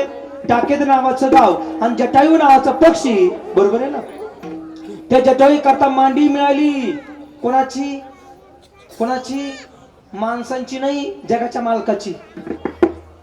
काही लोकांचे पाय एवढे भाग्यवान आहे की देवाने हातात घेतले. काही लोकांचे हात एवढे भाग्यवान आहे का ते हातामध्ये घेतले. काही लोक एवढे भाग्यवान आहे का त्यांना देवाची मांडी मिळाली. आणि काही लोक अशी आहेत की त्यांना 4 पुत्र होते, एकाही मुलाची मांडी मिळाली नाही. कोण? तुम्ही ऐकताय ना, रामायणामध्ये घडलेलं आहे. कोण? दशरथ राजाला किती मुलं? 4 मुलं. एकाही मुलाची मांडी मिळाली का शेवटच्या क्षणी? नाही मिळाली. पण ऐका ना, भाग्यवान तो ठरला, तो जटायू नावाचा पक्षी, का त्याला जगाच्या मालकाची मांडी मिळाली. बरोबर आहे का नाही? काय भाग्य आहे त्याचं. आणि म्हणून त्या आसरे जटायूची कीर्ती मागे राहिली. तुका म्हणे एक मरणाची सरी, उत्तम चोरी कीर्ती मागे. आम्हाला एक 5 मिनिटं आसरे वडिलांवरती बोलायचंय, तोपर्यंत कोणी उठायचं नाही. एकदा मोठ्या प्रेमाने टाळी वाजवा. विठोबा रखुमाई हरिओम्या.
कैलासवासी समाजाचं भूषण बापूराव भाऊराव खरात या बाबांना जाऊन या ठिकाणी 10 दिवस झालेत. ऐका, आतापर्यंत मी अभंगाच्या अनुषंगाने चिंतन केले आणि 2-4 मिनिटं त्या मुद्द्यावर बोललं पाहिजे. कारण कसं असतं, दहाव्याच्या ठिकाणी गेलं की त्या मुद्द्यावरती नाही बोललं का लोक म्हणतात कीर्तन केलं, पण काय बोलले बाबा त्यांनाही कळलं नाही ना आम्हालाही कळलं, हे व्हायला नको. प्रपंचातली आसक्ती सुटली पाहिजे. आसक्तीची गाठ आहे ती एकदा सुटली का जीवनामध्ये सुख आहे. धनाची गाठ सुटली का जीवनामध्ये सुख आहे. म्हणजे विचारसागरामध्ये आणि आपल्या असं श्रीमद भागवतामध्ये आलेलं गोड चिंतन आहे. हे आसक्तीची गाठ सुटली पाहिजे. 7 गाठी आहेत, 7 गाठी. आणि 7 गाठी सुटल्या का जीवनामध्ये सुख मिळतं. म्हणून आपला तो एक देव करून घ्यावा आणि तिन्ही विना जीव सुख नव्हे. ऐका जीवनामध्ये त्या गोपिका अशा होऊन गेल्या, कोणताही कामधंदा करता असताना कामधंदा सोडून द्यायच्या आणि कृष्णमय झाला. परिणाम काय झाला, त्यांच्या जीवनामध्ये त्यांना सुख मिळालं. कोणाला? त्या गोपिकेंना. एकच सांगतो आणि आपल्याला मूळ मुद्द्यावरती यायचंय. त्या गोपिकेच्या बाबतीमध्ये एवढं सुख मिळायचं. अहो कृष्णाची बासरी नुसती वाजली तरी जीवनामध्ये त्या गोपिकेने सर्व कामधंदा सोडून त्या बासरीच्या नादानं असं पळ सुटावं आणि कृष्ण कन्हैया पाहिला का जीवनामध्ये त्यांना सुख व्हायचं.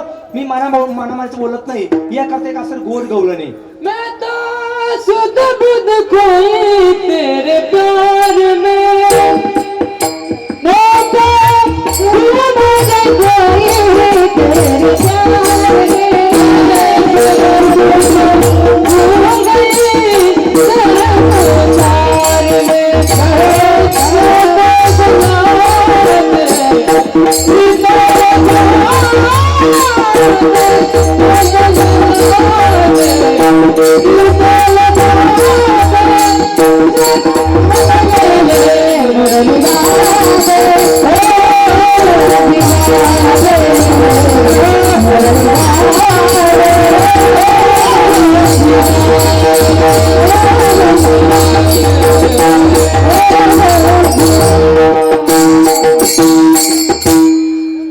कामधंदा सोडून सर्व असं कृष्णाकडे जाणाऱ्या गवळणी जीवनामध्ये त्यांना सुख मिळालं. का बरं? नुसता बासरीचा आवाज जरी ऐकला तरी त्यांना आनंद आणि सुख व्हायचं बरं का. विमानाचं नाही बोलत. मुरलीवर माझा जीव जळे, मुरलीवर माझा जीव जळे, गजली जीवाला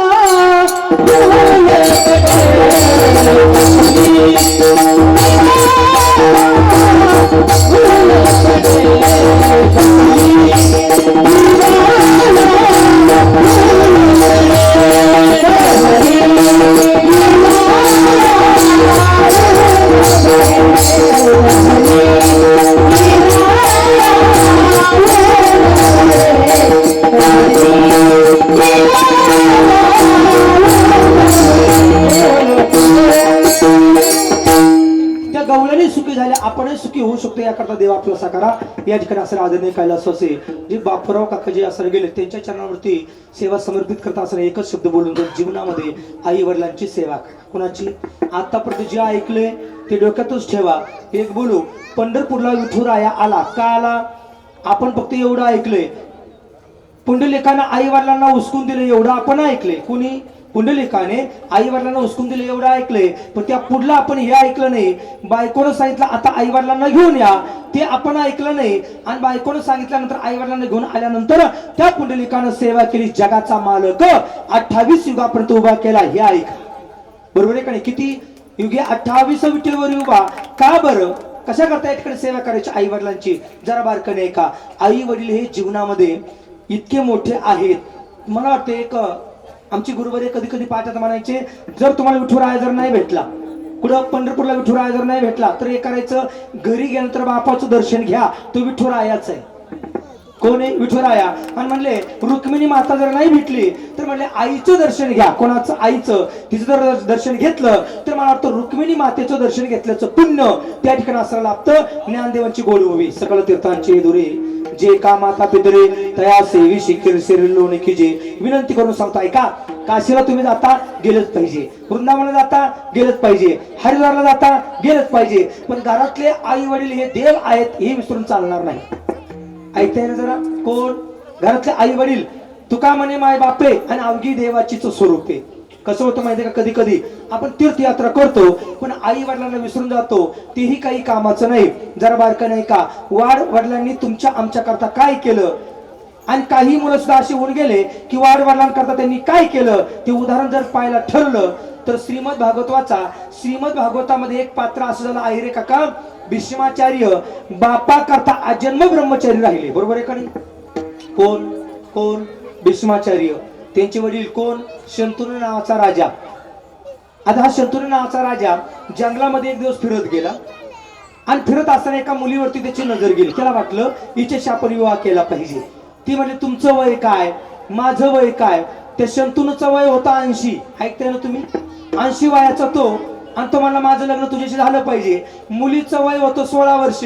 ती म्हणजे लग्न जमणार नाही. म्हणजे एक कर, काय कर, तुझा जो मुलगा आहे तो म्हणजे गादीवरती बसवशील आणि माझं काय होणार म्हटले पुढं. त्या मुलीला सांगितलं मी माझ्या मुलाला विचारतो आणि मुलाला विचारण्याकरता शंतनू राजा घरी आला, चेहरा सोडून बसला. मग विचारलं, दादा तुम्ही चेहरा का सोडला, ऐका जरा. त्या मुलाला उत्तर दिलं, भीष्माचार्यांना उत्तर दिलं शंतनूने. म्हणजे असं एक मुलगी पाहिली, तिचं नाव सत्यवती आहे, मला तिच्याशी विवाह करायचा आहे. म्हणजे मग पुढे काय आहे. ती मुलगी अशी म्हटली, काही राज्याला वारसदार दुसरा नसावा असं एका म्हटले. मग हातामध्ये पाणी घेतला आणि संकल्प सोडला, मी या गादीवरती बसणार नाही, संकल्प सोडला. पुन्हा सांगितलं, म्हणले असं आहे, मुलगा जरी तुमच्या गादीवरती नाही बसला पण मुलाचं लग्न झाल्यानंतर त्याला होणारी संतान तर गादीवरती बसेल. भीष्माचार्यांनी पुन्हा हातावरती पाणी घेतलं आणि संकल्प सोडला, बापा करता अजन्म ब्रह्मचारी राहील. अजन्म ब्रह्मचारी राहिलेला मुलगा तो भीष्माचार्य. म्हणजे पहा तुम्ही, काही काही उदाहरण एवढे सुंदर आहेत ना, ऐकण्यासारखे आहेत. भीष्माचार्यांनी आई वडिलांची असर सेवा केली. तसं पाहिलं गेलं ब्रह्मचारी व्रतभर सांभाळलं पण आई वडिलांचा धिक्कार नाही केला. का बरं, त्यांना माहित होतं आई वडीलच साक्षात देव आहे. बाप काय असतो, आई पण काय असते.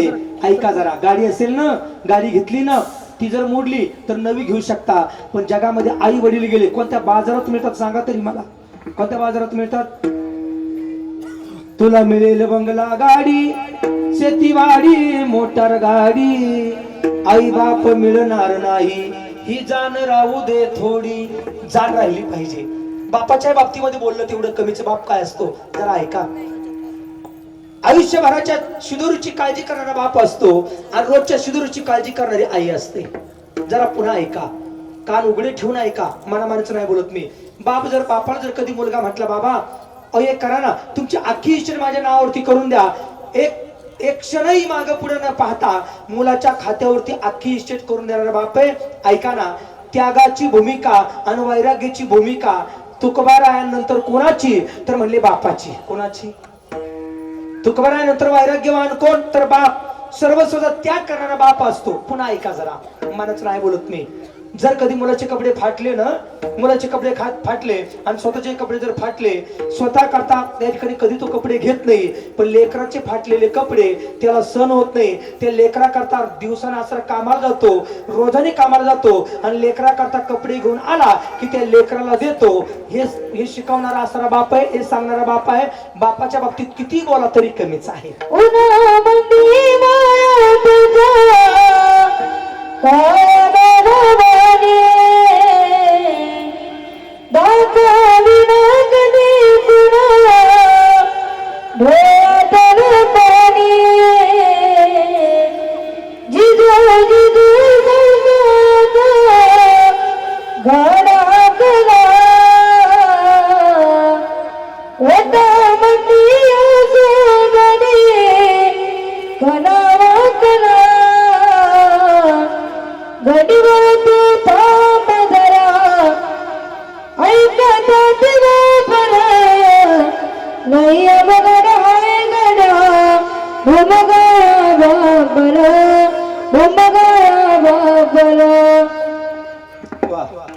त्याच्यासाठी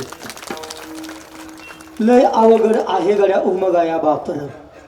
बाप कळणं इतकं सोपं नाही. कधी कधी लेकर म्हणतात, आमच्या बापाने काही कमवलं नाही, आम्ही होतो म्हणून सारं झालं. पण डोक्यात हे राहू द्या, बापाने जन्माला घातलं म्हणून तर जग पाहिलं.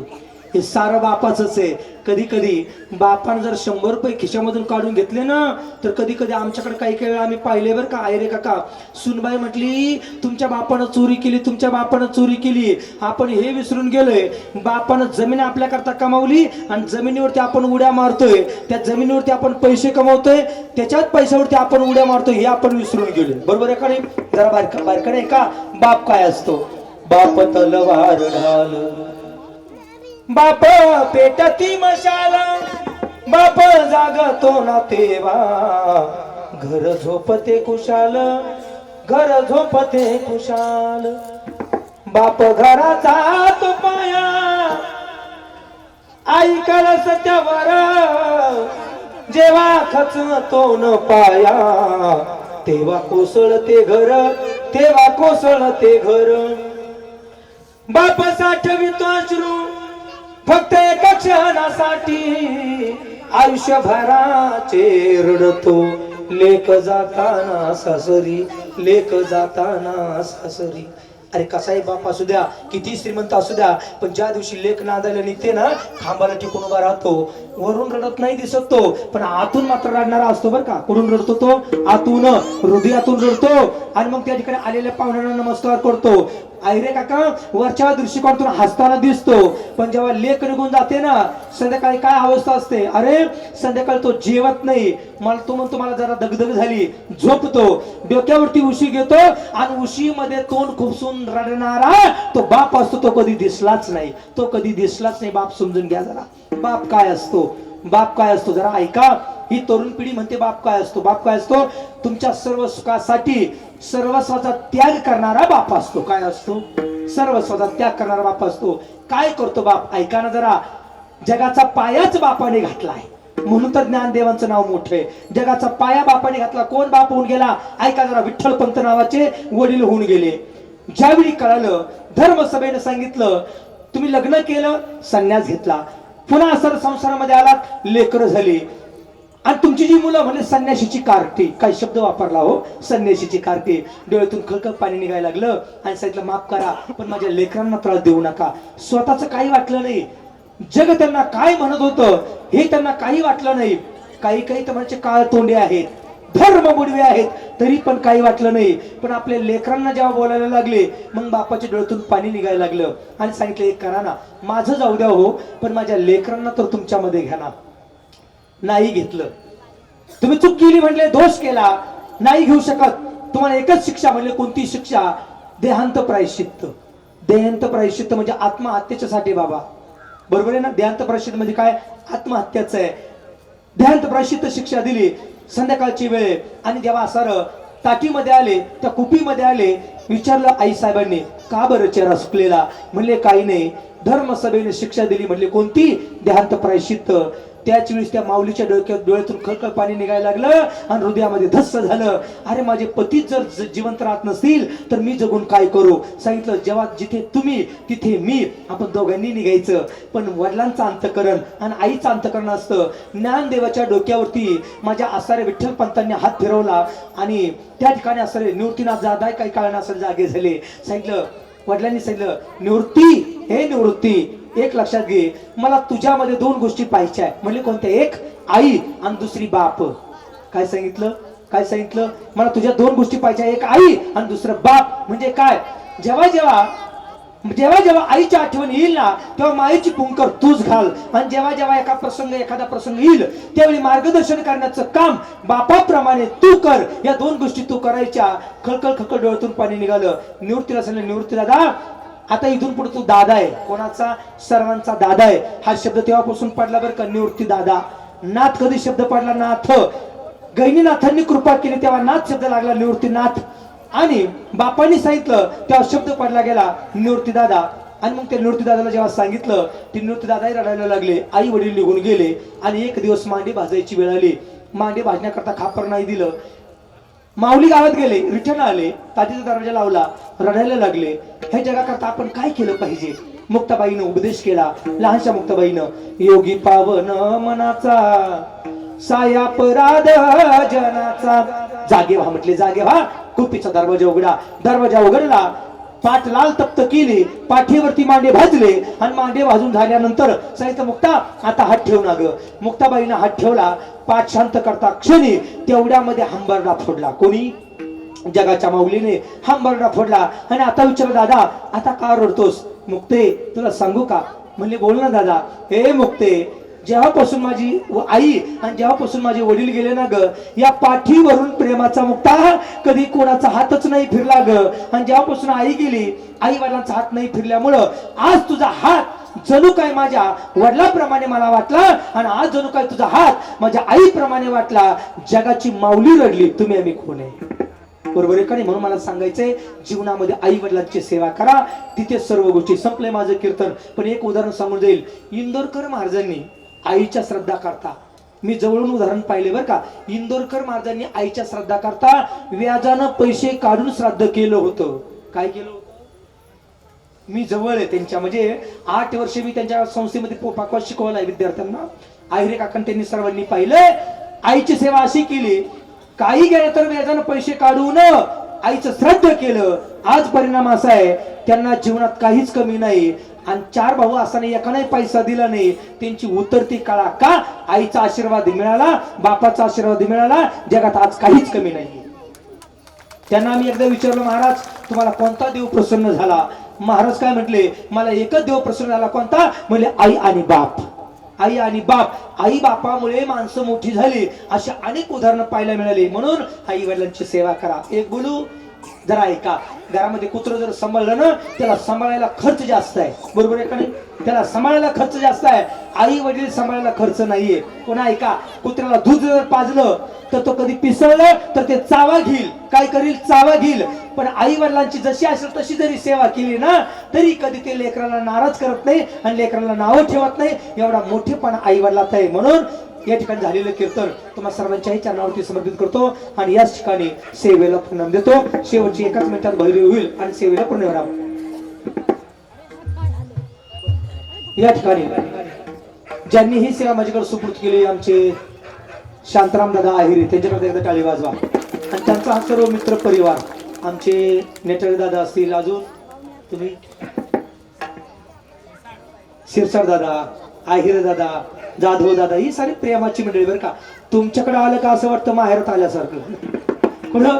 नाशिक जिल्हा एवढा प्रेमाचा जिल्हा झालाय. म्हणजे जिल्हे सारेच प्रेमाचे माझ्या. पण तुमच्याकडे आल्यानंतर उत्कंठा वेगळी असते आणि वेगवेगळं सांगावं अशी इच्छा निर्माण होते. म्हणून सर्वांना पुरुष धन्यवाद देतो. या लेकरांकरता एकदा टाळी वाजवा. बाबांच्या मुलांकरता का बरं? सुंदर सेवा केली. काय केली? वडिलांची सुंदर सेवा केली आणि वडिलांचं उत्तर कार्य सुद्धा त्यांनी सुंदरच पार पाडलं. शेवट तो भला माझा बहु गोड झाला. ते वडील वरून म्हणत असतील, माझा शेवट माझ्या लेकरांनी सुंदर केला. जरा टाळी वाजवा. म्हणून या ठिकाणी सेवेला पूर्ण देतो. शेवटची भैरवी होईल आणि मला वाटतं शिरसाट दादांनी भैरवी म्हणण्यासाठी यावं वरती. या भैरवी म्हणायला.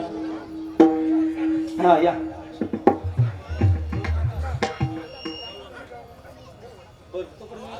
ज्ञानेश्वर माऊली भोजन घेतो नंतर आहे का? ज्ञानेश्वर माऊली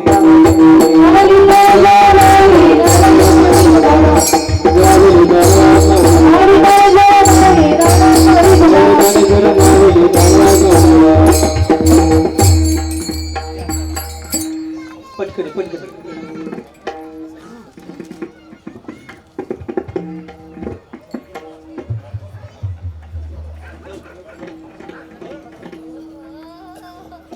नंदाचा नंदनाड विधाड राणी गवळणी ग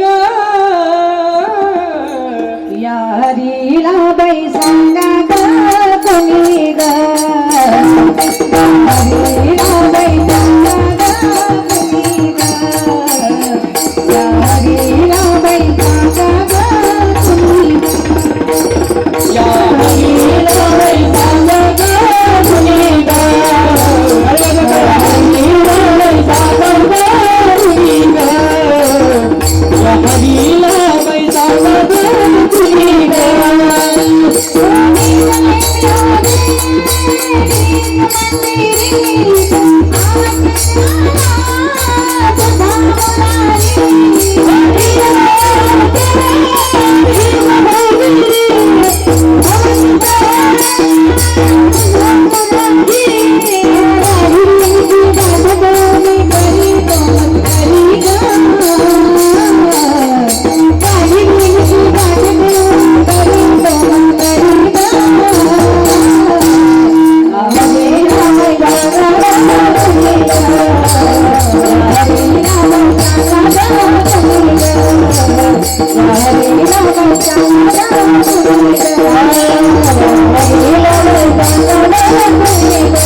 Thank you.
या ठिकाणी झालेली कर्जरूपी पुष्प तुम्हा सर्वांच्याही चरणावरती समर्पित करतो.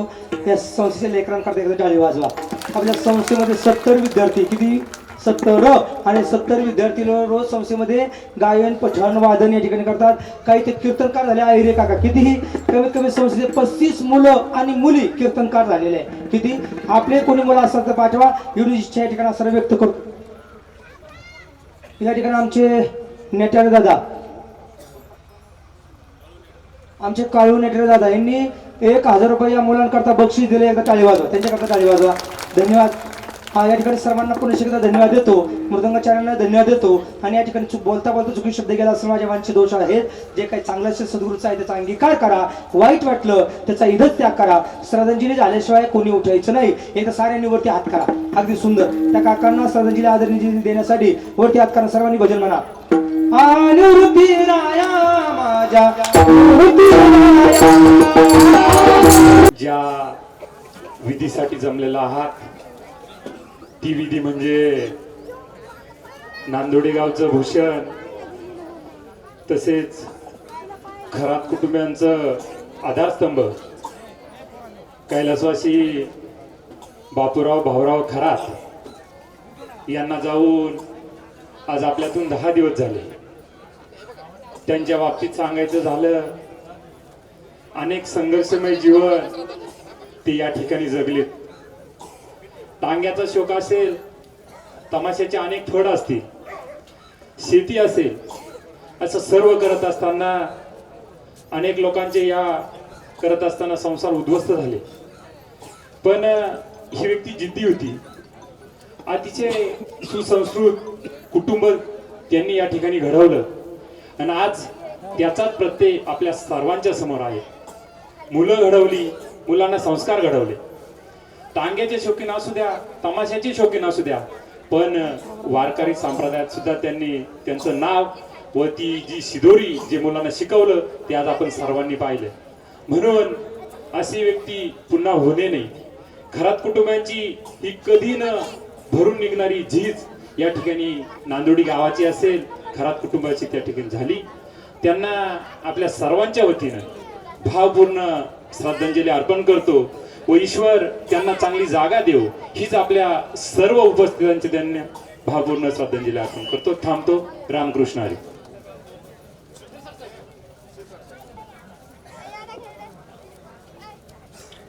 रामकृष्ण हरी.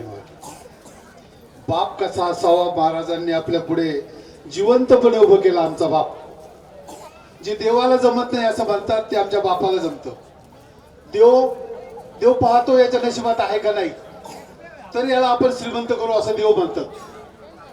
पण आमचा बाप आमच्या पोराला एका सेकंदात श्रीमंत करतो, त्याला बाप म्हणतात. आणि तो बाप आमचा आज या वयात आमच्यातून निघून गेला. 2 वेळेच्या जेवणाची सोय करणारी आमची आई असते आणि आयुष्यभराची भाकर कमवून ठेवणारा आमचा बाप असतो. बापाची फक्त भूमिका आमच्या लोक लक्षात येत नाही. आई आमची जास्त जवळ असते. आई जरी जवळ असते पण बापाचं जे प्रेम असतं हे अदृश्य प्रेम असतं. आणि ते अदृश्य प्रेम करणारे बाबा आमचे आज आपल्यातून निघून गेले. बापूराव बाबा, मुलगा माधव, शंकर, दिलीप, संभाजी, सुसंस्कृत पोरं. महाराज पैसा या जगात भरपूर मिळतो, इस्टेट मिळते, पण आशीर्वाद कोणाचा मिळत नाही. आणि आशीर्वाद असल्याशिवाय एवढे मोठे पोरही होत नाही. आणि एवढे चांगला आशीर्वाद ज्यांच्या पाठीमागे होता, परमेश्वर पांडुरंग परमात्मा यांना सद्गती देव. दिलीपराव, संभाजी, माधव, शंकर यांचे हे भाऊ उत्तरोत्तर प्रगती करो त्यांच्या आशीर्वादाने, अशी पूर्ण श्रद्धांजली आपल्या सर्वांच्या वतीने बाबांना अर्पण करतो आणि मी थांबतो.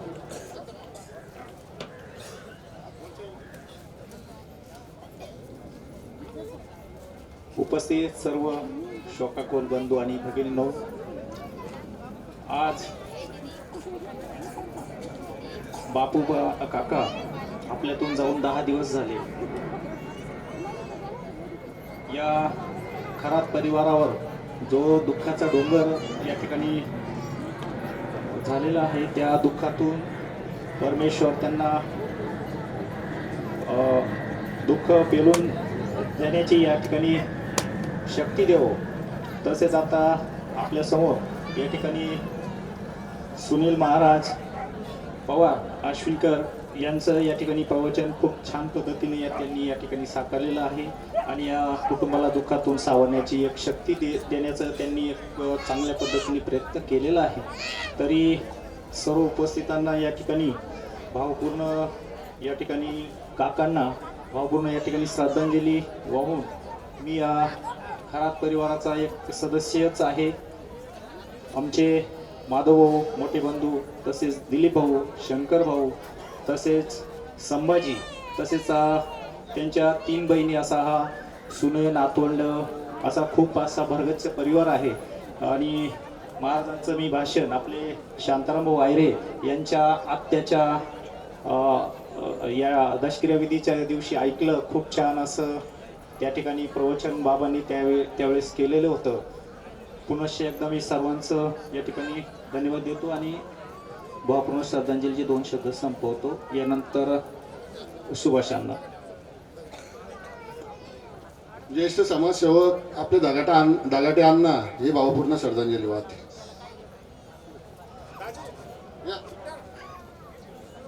आणि सर्व समाजसेवक आणि समाज नेत्यांना विनंती करतो का येण्या अभावी कोणाचं नाव राहून जाईल, कृपया करून कोणीही राग मानू नये. दागाटे अण्णा. कैलासवासी बापूराव मामा यांना भावपूर्ण श्रद्धांजली अर्पण करण्यासाठी आपण सर्व उपस्थित आहात. बापूराव मामा हे आमचे अत्यंत म्हणजे माझ्या मावशी मामा यांच्या गणगोताकडनं एकदम एक जवळचे संबंध होते. मी माझ्या बालपणापासून बापूराव मामांच्या सानिध्यात आहे आणि असं अष्टपैलू व्यक्तिमत्व होतं. शेती असो, बैलगाडा शर्यती असो, आणि आता मग एका वक्त्याने सांगितलं की सर्व गुण संपन्न असे बापूराव मामा आहे. वेळाअभावी मी बऱ्याच काही आठवणी सांगण्यासारख्या आहे, परंतु आपली सर्वांची क्षमा मागून मी त्यांना भावपूर्ण श्रद्धांजली अर्पण करतो. परमेश्वर त्यांच्या आत्म्यात शांती देव. ओम शांती शांती. यानंतर आपले शिंदेदाजी श्रद्धांजली वाहते. उपस्थित सर्व दुःखांकित सज्जन, आत्ताच आमचे मेवणे आणि त्यांचे वडील म्हणजे आमचे मामाई सासरे खरात मामा यांच्या दशक्रिया विधीच्या निमित्तानं हरिभक्तपरायण आणि समाजाचं भूषण आदरणीय सुनील महाराज पवार यांचं प्रवचन आपण ऐकलं. अतिशय छान अशा प्रकारचं प्रवचन त्यांनी केलेलं आहे, परंतु त्याचबरोबर त्यांनी प्रबोधन देखील केलंय. सुख कशात मानायचं आणि आपलं कर्तव्य किंवा कर्तृत्व कसं असावं हेही त्यांनी सांगितलं. खऱ्या अर्थानं मामांच्या दशक्रियेच्या निमित्तानं त्यांचे जे चिरंजीव आहेत दिलीपराव आणि सगळेच भाऊ यांनी हा जो सोहळा आहे दशक्रियेचा सोहळा, हा सोहळा साजरा केलेला आहे.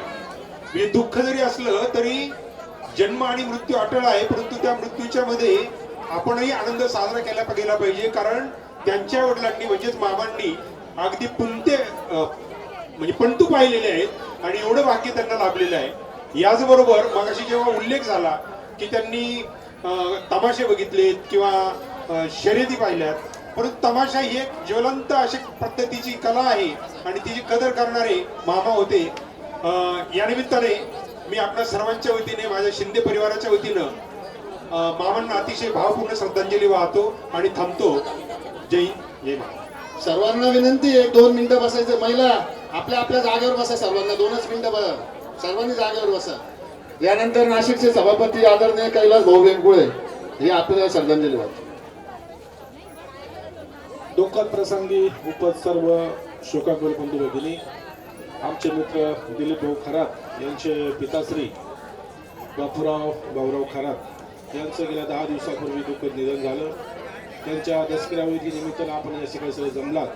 खऱ्या अर्थाने बापूराव बाबा आमचं गेल्या 20 वर्षापासून दिलीपरावतून आमचं या ठिकाणी नाशिकमध्ये मनमिळाव झाला आणि त्यांच्या प्रत्येक कार्यक्रमानिमित्तानं आम्ही या ठिकाणी येत असतो. आज खऱ्या अर्थाने मी एकच म्हणेल की याच्यासाठी केला होता अट्टहास आणि शेवटचा दिवस गोड व्हावा या वृत्तीप्रमाणे बाबांचा आज हा शेवट खूप गोड झालेला आहे, कारण या ठिकाणी हा जनसमुदाय याची पावती आहे.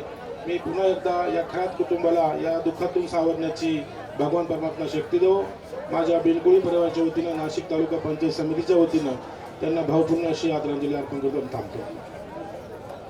सर्व खरात कंपनीला एक विनंती आहे का जे दुखवटा फिरणारे असतील त्यांनी खरात कंपनीने इथं जागेवर बसून घ्यायचं. इथं लगेच लगेच लगेच सर्व खरात कंपनीला विनंती. वेळेअभावी खूप वेळ. उपस्थित बांधव माता भगिनी, ज्यांचा दसक्रिया विधीचा कार्यक्रम आहे, कैलासवासी बापूराव भाऊराव खरात नांदुर्डीकर. बाबांच्या बाबतीत सांगायचं झालं, अनेकांनी बाबांबद्दलच सांगितलं. एक मन मिळावं असं व्यक्तिमत्व आपल्या सगळ्याला आणि या जिल्ह्याला परिचित असलेले बापू बाबा, लहानपासून मोठ्यापर्यंत अतिशय प्रेमानं आजपर्यंत. शोभाकुल समाज बांधव, आज बापूराव खरात यांना जापल्यामधून जाऊन 10 दिवस झाले.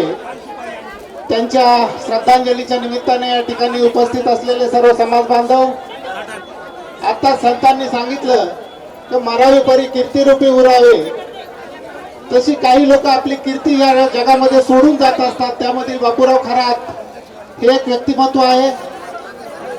काहींबद्दल किती बोलावं आणि काहींबद्दल काय बोलावं असा प्रश्न असतो, परंतु कीर्ती आहे म्हणून खऱ्या अर्थाने समाजभूषण म्हणून त्यांनी जी काही आपली छाप सोडून गेलेली आहेत. काही लोक येतात ते तोंडाच्या सोन्याचा चमचा घेऊन जन्माला येतात, परंतु काही लोक हे तोंडात